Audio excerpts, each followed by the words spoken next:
Hey, hi, hello. Welcome to Diana Emerson. Today we're listening to The New Detectives. This is The Unforgotten. In Northern California, a man sacrifices everything to prove his sister's death was no accident. A sympathetic detective with a brilliant theory becomes his only ally.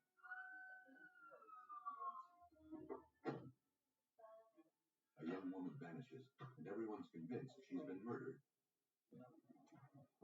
Texas investigators have a suspect and a motive, but absolutely no proof.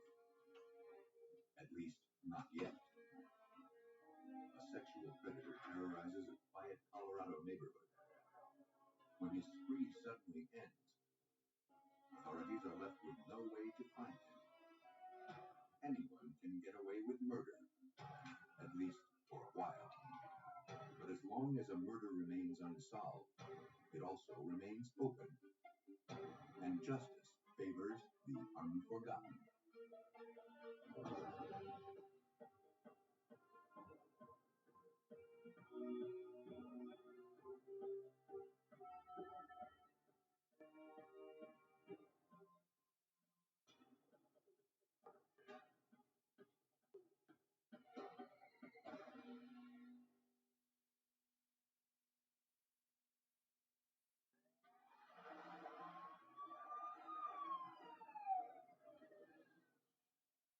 In this episode, some of the names have been changed. On February 22nd, 1985, Palo Alto, California police were dispatched to the home of James and Abigail Niebauer. 56-year-old James Niebauer told the officers that his wife Abby, one of Northern California's most acclaimed poets, had been accidentally shot. When officers made their way inside, they found the 47-year-old mother of three dead on the kitchen floor. She had suffered a massive shotgun blast to the chest. Police collected a partially disassembled antique shotgun lying on the floor a few feet from Abby's body.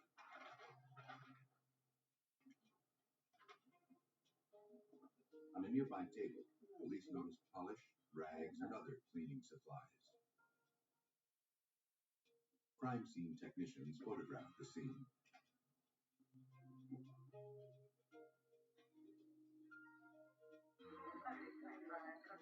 James Niebauer, a physical education therapist for a local public school system, explained what had happened. He said that his wife had left to run errands earlier that afternoon. James had just returned from a skiing trip with his youngest son. He worked to finish restoring an antique shotgun that he planned to give to one of his children as a gift. When Abby returned home a few hours later, he was anxious to show her the progress he had made. While she was admiring the workmanship on the barrel, the shotgun inexplicably fired. James had no idea that the old gun was loaded, nor could he explain why it fired. He couldn't believe that his wife of 27 years was gone. At autopsy, the coroner established the official cause of death as a gunshot blast to the victim's heart. Abby's death had been instantaneous. The examiner also studied the powder burns left on her blouse. Based on their size and location on the sleeves, he concluded the burn patterns were consistent with James's story. That Abby had been reaching toward the barrel when the shotgun misfired. But as news of the shooting began to spread through Palo Alto, Abby's friends came forward to police, convinced that her tragic death was anything but an accident. One close friend told police that James and Abby's 27-year marriage had turned bitter in recent years. The Niebauers, she said, had stayed together only for the sake of their three children. In fact, Abby planned to file for divorce after their youngest son left for college in a few months. Until then, Abby hoped to minimize the tensions in the house by converting the couple's garage into her own apartment. But James refused to let go. He would often explode into a rage, accusing Abby of seeing other men.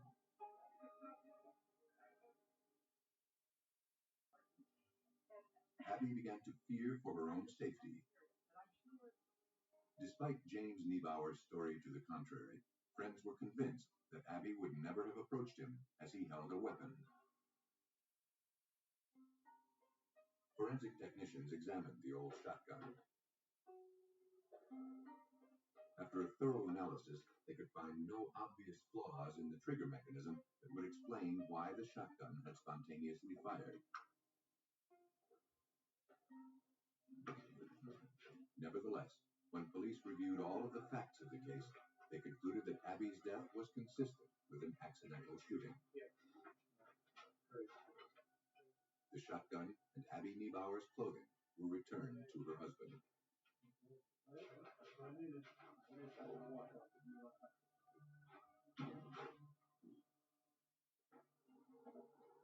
More than 700 miles away in Olympia, Washington, Abby's brother, Lee Sansom, had been following the investigation. Aware of his sister's turbulent marriage, he also refused to accept that her death had been an accident.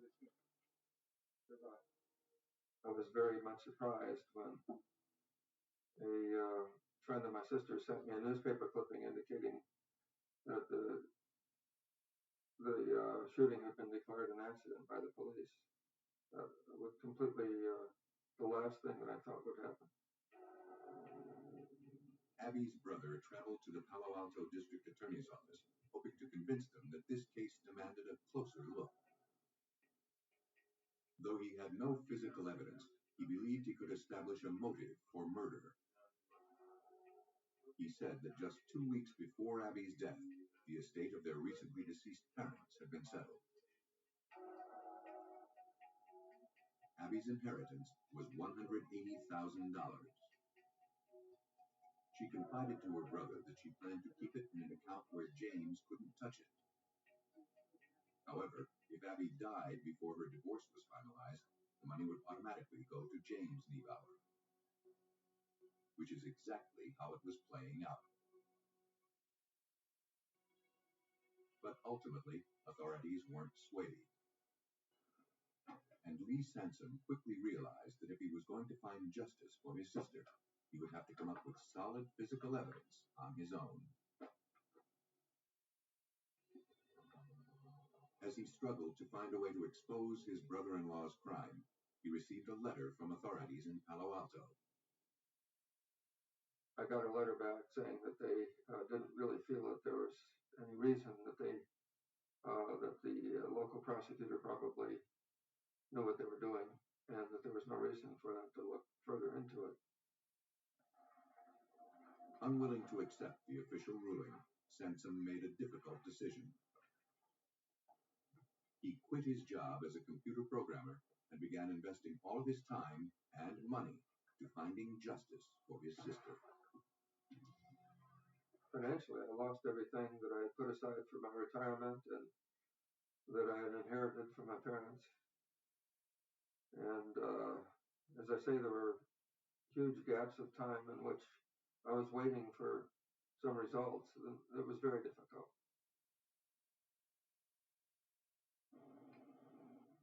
Sounds like a good one. 8 years passed without a break. Then, Sansom learned of a survivors advocacy group called Citizens Against Homicide. They agreed to help him jumpstart the investigation. The group contacted the Palo Alto Police Department and persisted until authorities agreed to re-examine Abby's death. When homicide detective Michael Yore reviewed the files, he was surprised at what he found. My first impression on this particular case was that there was a homicide that occurred. This was not an accident. With Lee Sansom's help, Detective Yore, a firearms expert, retrieved the old shotgun and examined it for himself. It left him with more questions than answers. How could you get a single shot shotgun, okay, where you have 14 pounds of pressure to cock the shotgun? How could you get something like that where you've taken the time to take the foregrip off, taken the time to take the stock off, unscrew all these parts, and then not notice that this is a single shot shotgun that's loaded and cocked? The finding compelled detectives to reopen the case. They began by interviewing the couple's youngest son, who was living at home at the time of the shooting. He told police that just hours before his mother was killed, he and his father had decided to return home a day early from a skiing trip. When they entered the house, he said his father stopped suddenly, listening for a sign that Abby was there with another man. But Abby wasn't home. His father seemed agitated, and then suggested he go out and have fun that evening.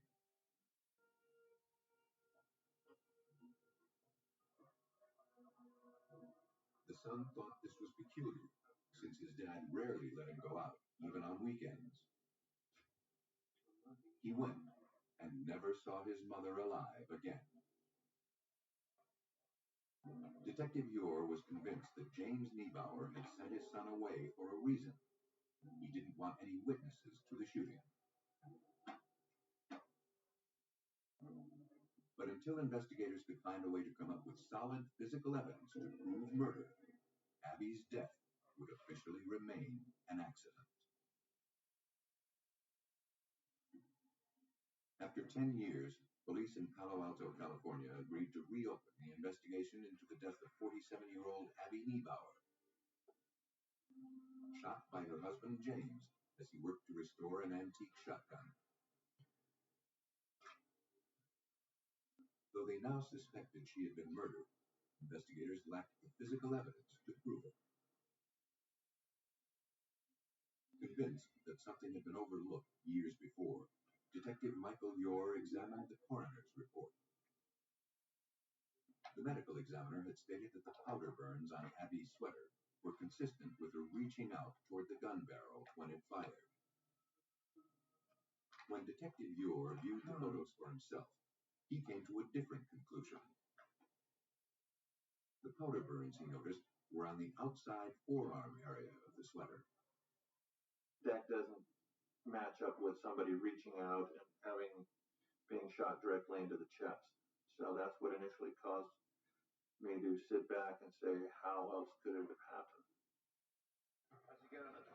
To find out, Detective Ure devised his own forensic experiment using the antique shotgun. With mannequins donated from a department store and white dress shirts from his own closet, the detective set out to replicate the powder burns on Abby's clothing using James's version of events as his starting point.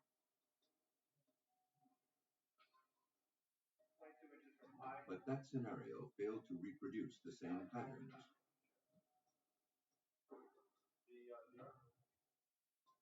Ure continued to adjust the position of the mannequin's arms and his firing distance.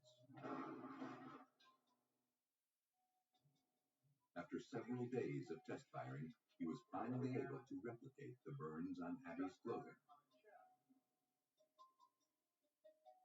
At 11 inches away, the shotgun blast produced identical burn patterns.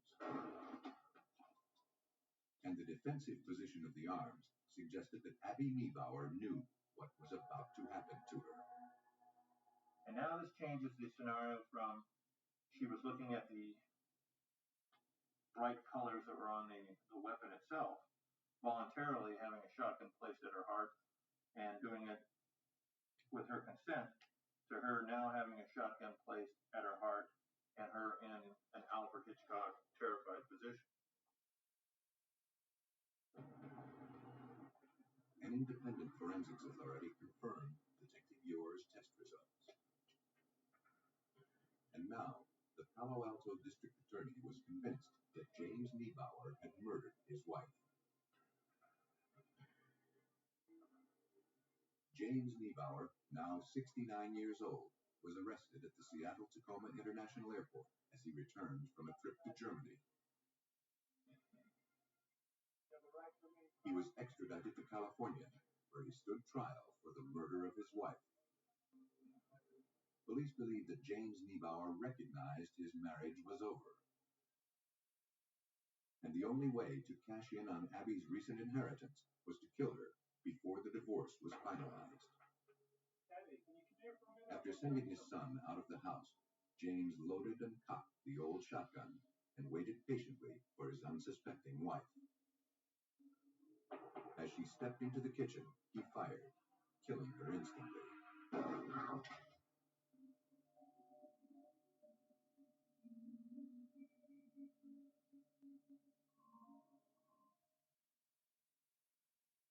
Later, he staged the scene to appear he'd been cleaning the weapon.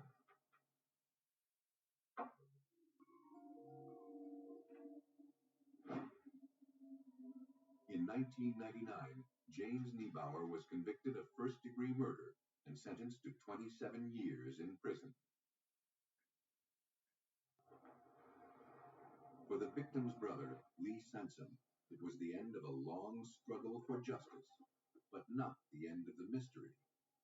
I still wonder why Jim Niebauer could take my sister's life after being married to her for all those years, and do it in a not in an angry way, but in a carefully planned way.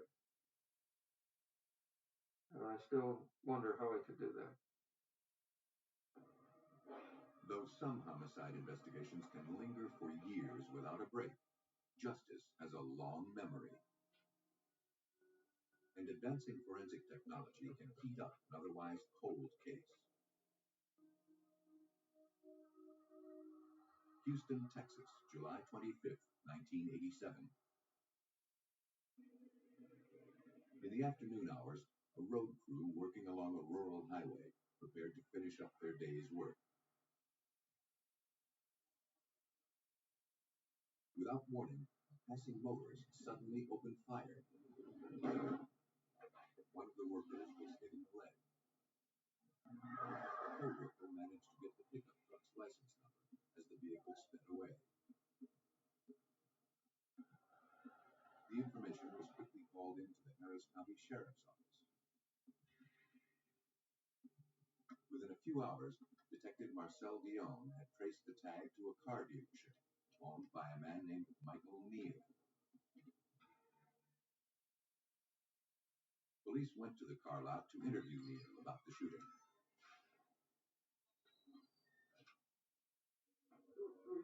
But according to an employee there, a young woman named Tracy Jo Shine, Michael Neal wasn't around. Is he here? Is Michael here? Detectives asked her about his current whereabouts, but she was incoherent and seemed unable to answer any questions. Tracy Jo appeared to have probably had a shot or had taken some type of a drug, and I tried to get her to tell me where Michael Neal was because that's who I was looking for. The officers asked to look around. Near Tracy Jo, the detective found a bag containing a powdery substance. Detective, I think In the back room, the deputy uncovered a makeshift lab used for manufacturing methamphetamine, a potent form of speed.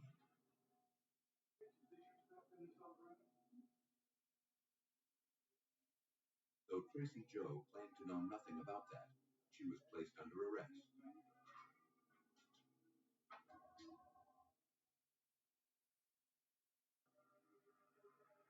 Bobby Neal, Michael Neal's brother and co-owner of the car dealership, was also arrested on drug charges. Now, with drug charges pending, Tracy Jo was willing to talk to police about Michael Neal.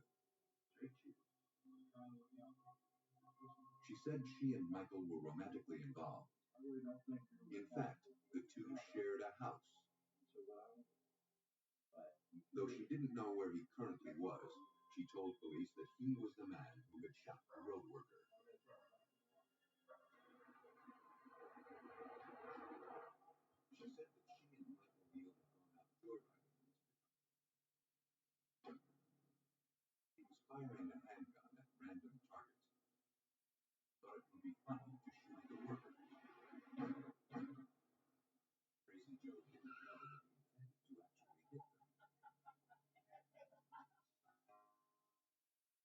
said she would be willing to testify against her boyfriend if police agreed to drop the drug charges against her. Until then, she refused to make an official statement. Tracy Joe was released on bail. When she left she told me she would get back with me and help me with the case. But more than a month went by without a word from the witness. Then, on September 9th, Tracy Joe's mother, Virginia Shine, came in to speak with police. She hadn't heard from her daughter in nearly 3 weeks. Tracy Joe Shine, the star witness in an attempted murder investigation, was now missing. Police in Harris County, Texas, were closing in on Michael Neal, the prime suspect in a random drive-by shooting that left one road worker lucky to be alive.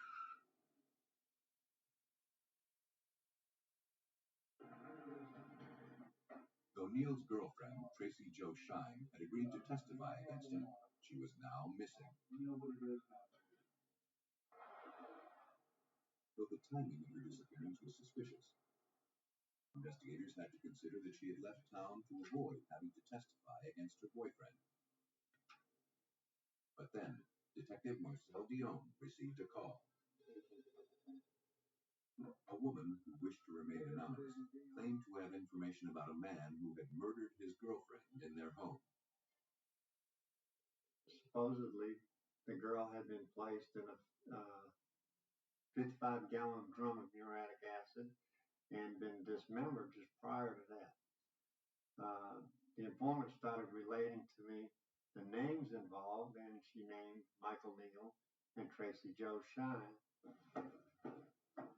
The informant heard rumors that the victim's remains had been transported to Michael Neal's car lot in a refrigerator after lying in his home for 3 days.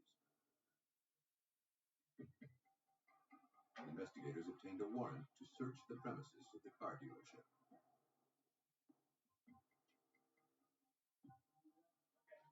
Though Michael Neal was not at work, Harris County authorities began searching the area.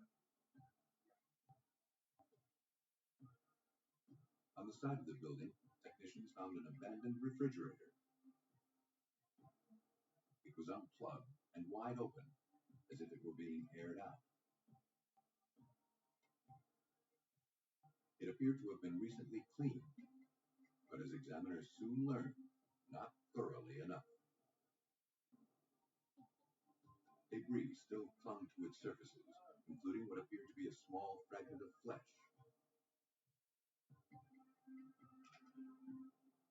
Investigators collected the sample and sent it off to the lab for analysis.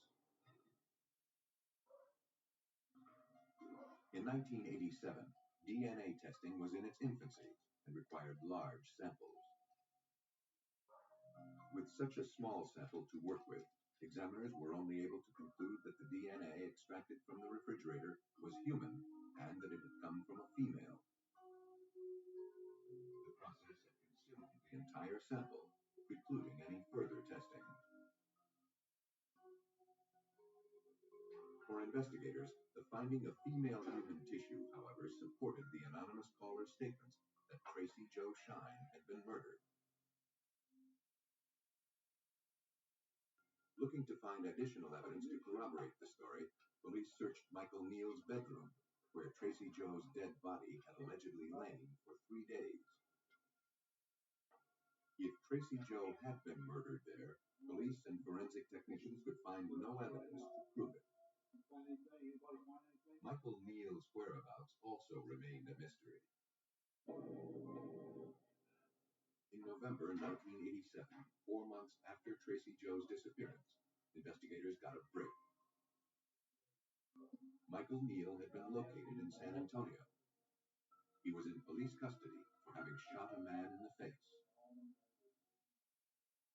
Through his lawyer, Michael refused to make any statements about Tracy Joe Shine's whereabouts. Though investigators believed he was involved in her disappearance, they lacked physical evidence.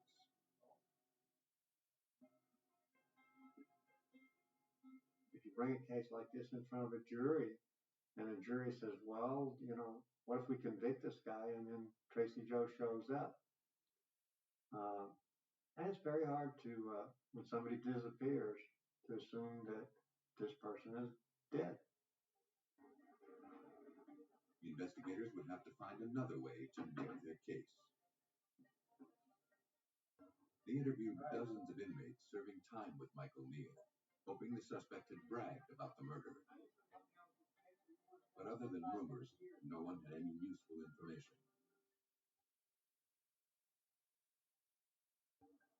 For months, detectives searched the surrounding area, hoping any sign of the missing woman would turn up. But the investigation into Tracy Joe Shine's disappearance turned cold. And it would remain that way for the next 12 years. By 1999, Harris County detectives had formed a cold case squad to deal with a growing number of unsolved crimes. While assessing old files, they came across Tracy Joe Shine's case report. They agreed her disappearance demanded a closer look. And though more than a decade had gone by, Detective Roger Wedgeworth believed the passage of time could work to his benefit. People get divorced. Wives are more likely to talk about an ex-husband than they are to talk about a present husband. People aren't threatened by individuals anymore. They could be incarcerated, something like that. So time helps us that way. One of the people mellowed by time was Michael Neal's brother, Bobby, who had been imprisoned 12 years earlier for manufacturing methamphetamines.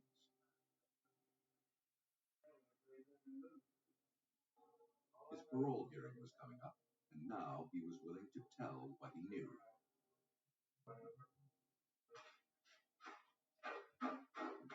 Bobby said that about the time Tracy Joe disappeared, he'd gone over to his brother's house. He found Michael in the garage, trying to load a taped-up refrigerator into his pickup truck. Where do you want to put it? In the truck. The place reeked, and Michael was burning incense to cover the smell. Bobby helped his brother put the fridge on the truck. Then they drove it to the car dealership and unloaded it. Bobby said he had no idea what was inside. Though he was being cooperative, investigators felt he had not told them everything. We felt that Bobby had seen her body in the refrigerator, and we wanted him to tell us. And we felt that because he was incarcerated at that time, that we could possibly pressure him to tell the truth. But the suspect's brother wasn't talking. Still, the information he provided focused the investigation once again on the refrigerator. And fortunately, Detective Marcel Dion, who had worked the case 12 years earlier, had made certain that the evidence remained in police custody. I don't know how many times everyone tried to get me to release that refrigerator so that they could get rid of it out of our property room. And I wouldn't let it go because I knew that was the only real piece of evidence that we had. After dismantling the appliance, technicians went to work searching for evidence.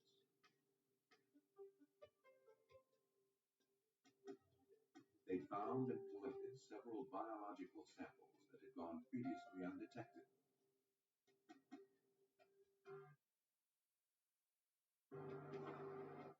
Though investigators had no known samples from Tracy Joe to compare it to, the evidence was sent to GeneScreen, a DNA testing laboratory that opened in the year after Tracy Joe disappeared. But the police property room where the refrigerator had sat for 12 years was not climate controlled. And senior forensic scientist William Watson was not optimistic. I did not believe that there was a good chance of generating a DNA profile from the samples that they had, just because of the condition that they were in and the environment that they had been in. And in fact, the samples were too degraded for conventional DNA testing. However, a new procedure was being developed.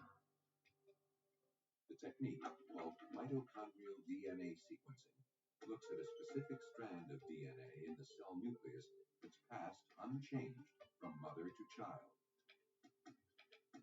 Potentially, examiners could determine if the latest evidence recovered from the refrigerator had come from the biological child of Virginia Shine. It was the perfect type of case for this sort of testing because every other type of testing had been exhausted. And we were up against the wall. There was really nothing that we could say about the samples that were found inside the refrigerator, except that back in 1987, they determined that they were from a human.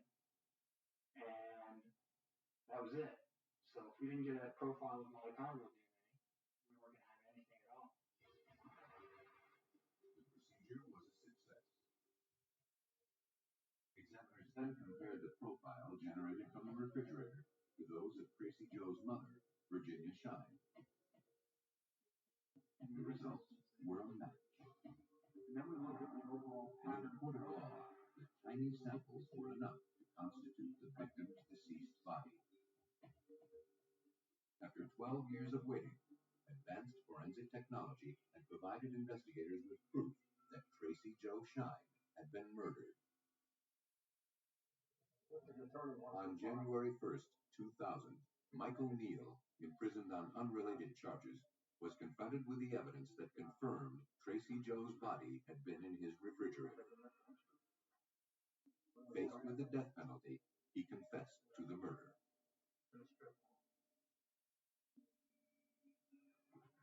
He said that after learning that Tracy Joe was cooperating with police in the road worker shooting investigation, his anger turned deadly, and he strangled her to death. 3 days later, he cut up her body, placed it into the refrigerator, and then disposed of the remains. After pleading guilty, Michael Neal was sentenced to 45 years in prison for first-degree murder. When tackling a crime, investigators face two scenarios: a lack of clues to fit the suspect, or a lack of suspects to fit the clues. Fort Collins, Colorado, August 29, 1989. In the early afternoon hours, a real estate agent was showing prospective buyers a home in a desirable neighborhood. As they made their way into the master bedroom, they stumbled upon a gruesome find. The current homeowner, 39-year-old Sarah Dean, lay dead on the floor. After receiving the frantic 911 call, officers from the Fort Collins Police Department rushed to the scene.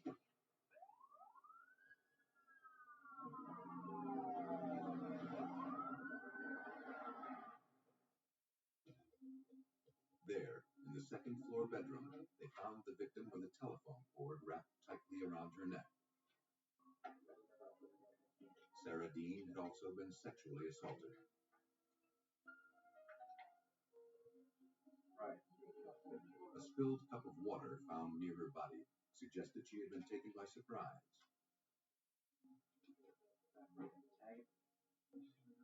Police searched the nearby bathroom. In the bathtub, they located debris that had been tracked in from the outside. The window was unlocked. For investigators, this marked the killer's likely entry point. Looking to uncover additional evidence, crime scene technicians applied a laser wand throughout the area, which causes the proteins found in bodily fluids to fluoresce. The laser exposed several stains. The samples were collected and preserved as evidence.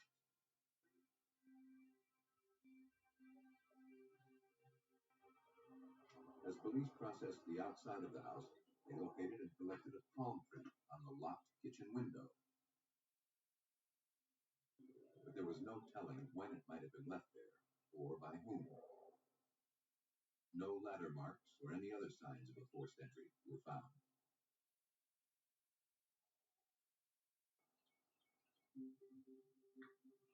At autopsy, the medical examiner confirmed that Sarah Dean had been brutally beaten before being sexually assaulted and then strangled to death. The medical examiner collected additional biological evidence, and blood typing analysis confirmed that it matched all of the samples collected from the crime scene. It had all originated from one individual. Police turned to the recovered palm print to tell them who that was. Though the lift had provided a clear image of the palm print, a search through databases containing fingerprint records turned up no matches. Until investigators could find a way to tie all of the evidence to a suspect, Sarah Dean's killer would remain a free man.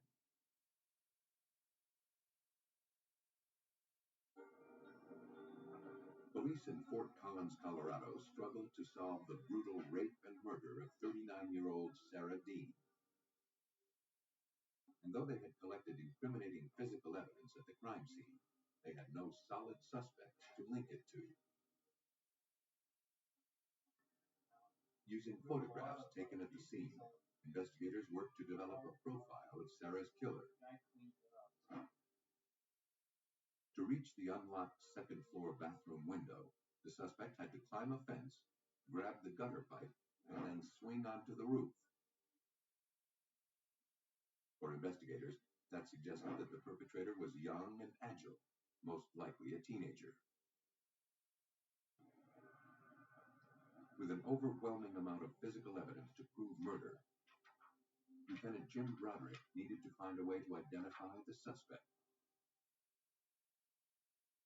I guess there was kind of a sense of confidence the whole time we were working it, is that we were finding evidence of the intruder. It was just a matter of identifying who the intruder was. Lieutenant Broderick ran the victim's name through the law enforcement database. Sarah Dean's name had recently been entered into the system. She had filed a police report 10 days before she was murdered. According to the reports, Sarah called police after returning home late one night to discover that her home had been robbed. Among the items stolen were a tape player, a red and blue gym bag, 2 bottles of wine, and several pairs of black underwear. But the responding officers had found no signs of forced entry and no clues to the robber's identity. That investigation quickly went cold. For investigators, the fetish aspects of the robbery and the sexual nature of the homicide made it easy to connect the two crimes. Lieutenant Broderick speculated that the robbery might have been a sort of dress rehearsal for the young suspect. He knew the general layout of the house, may have even known, based on the amount of time that he'd spent in the house, that on the prior occasion, 10 days earlier, that certain windows aren't locked. Even though the evidence suggested the crime of a stranger, investigators couldn't yet eliminate the possibility that the killer was someone she knew. Police interviewed Sarah Dean's co-workers, friends, and acquaintances, starting with her fiancé. He told police that he and Sarah had recently become engaged and planned to marry in a few months.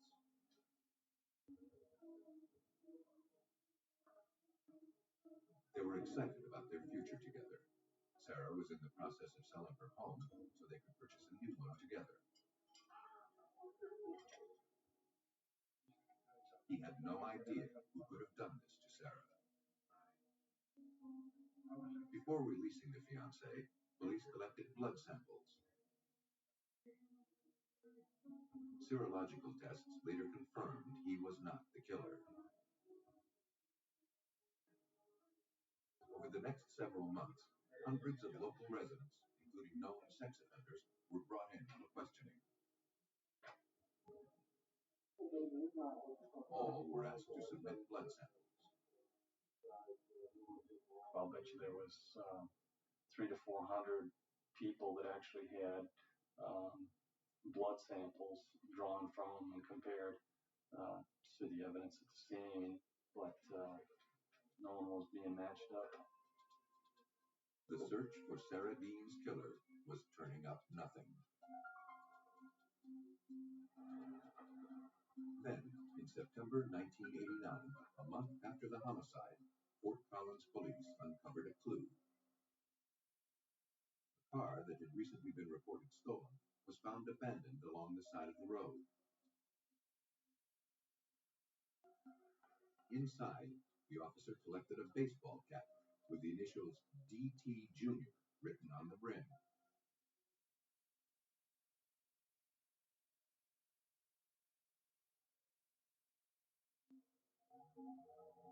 Believing teenagers had stolen the car, burglary detectives contacted area high schools and looked for students with those initials. They found one.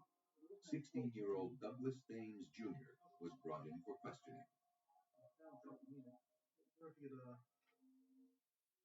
When asked about the hat, he claimed that he had lent it to some friends of his a few weeks earlier and never got it back.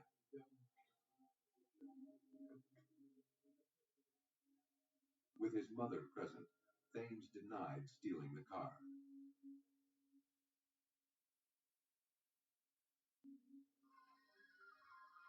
Within a few hours, police had located the two young men. They not only admitted stealing the car, they also confessed to being part of a gang responsible for robbing a few area homes. They showed police where they kept their stolen property. Among the electronics and other goods, police found a red and blue gym bag, like the one reported stolen by Sarah Dean 10 days before her murder.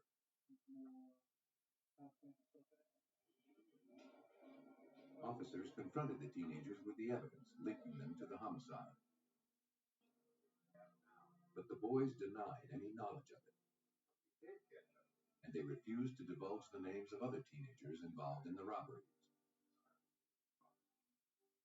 Police collected blood samples and palm prints, but none matched the evidence recovered from the crime scene. For investigators, the setback was frustrating.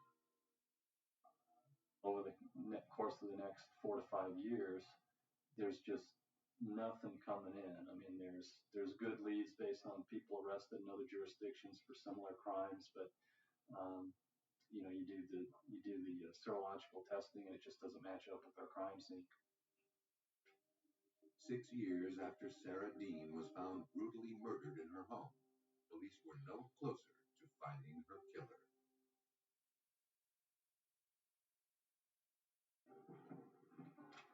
By 1995, 6 years had passed since 39-year-old Sarah Dean was found sexually assaulted and murdered in her Fort Collins, Colorado home. Though police had collected an overwhelming amount of physical evidence from the crime scene, they struggled to link it to a suspect. The case had ground to a halt. But in July of 1995, all of that changed. A heating technician working on a furnace in a rented house made a strange discovery.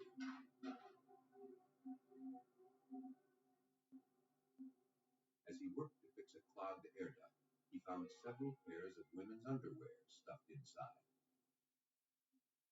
Recalling the details of the Sarah Dean robbery and homicide, he called police. Lieutenant Broderick responded to the call, hopeful that this could be the break that eluded authorities for years. Up inside there? When he saw the underwear, he realized they matched the description of those that had been reported stolen by Sarah Dean 10 days before her murder. The detective collected the items and forwarded them to the Colorado Bureau of Investigation. There, Laboratory Agent Examiner Ted DeValis located and extracted biological evidence from several of the items.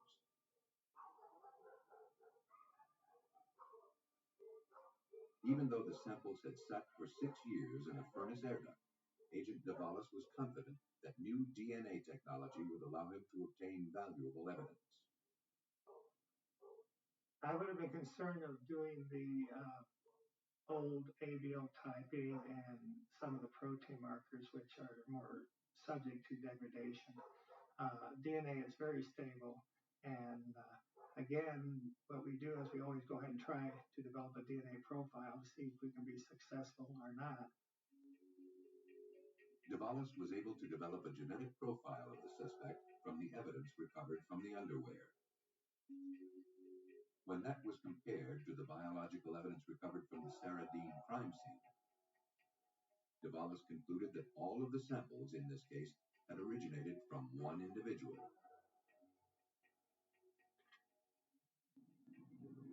Having established a physical link between the crime scene and the rented house, investigators raced to find out who had lived there at the time of the murder.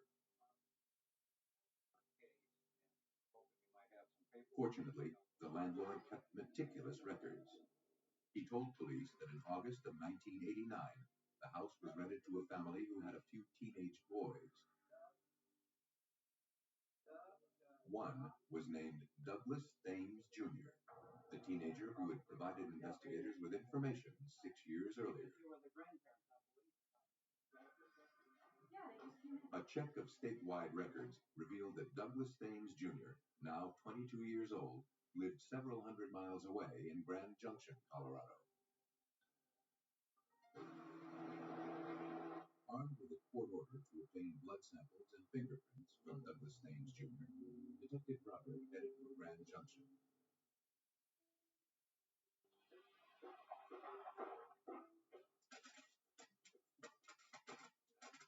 With Thames at his job site, where he worked as a roofer.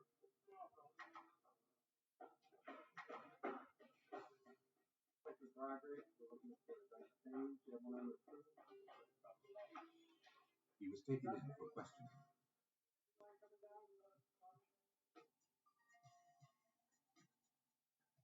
After several hours, Thames remained uncooperative with police.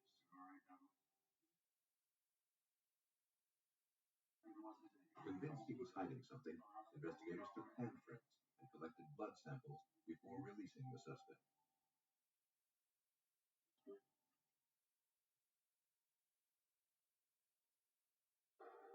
After developing a DNA profile from Douglas Thames Jr.'s known blood samples, Agent Davalos compared it to the evidence found at the crime scene and on the underwear recovered from the furnace. All of the samples matched. Fort Collins police had found Sarah Dean's killer. Police returned to Grand Junction, this time with an arrest warrant. You have the right to talk to a lawyer. Douglas Thames Jr. was taken into custody and charged with the 1989 murder of Sarah Dean. Police believe that 10 days after breaking into Sarah Dean's house, the 16-year-old returned, slipping in through the open second-floor bathroom window. Thames caught his victim completely off guard. Sarah Dean probably never knew what hit her. For the crime of first-degree murder, Douglas Thames Jr. was sentenced to life. When a homicide investigation goes unsolved, some killers feel safe to put their deeds behind them. Armed with patience and the latest forensic technology, investigators can heat up a cold case.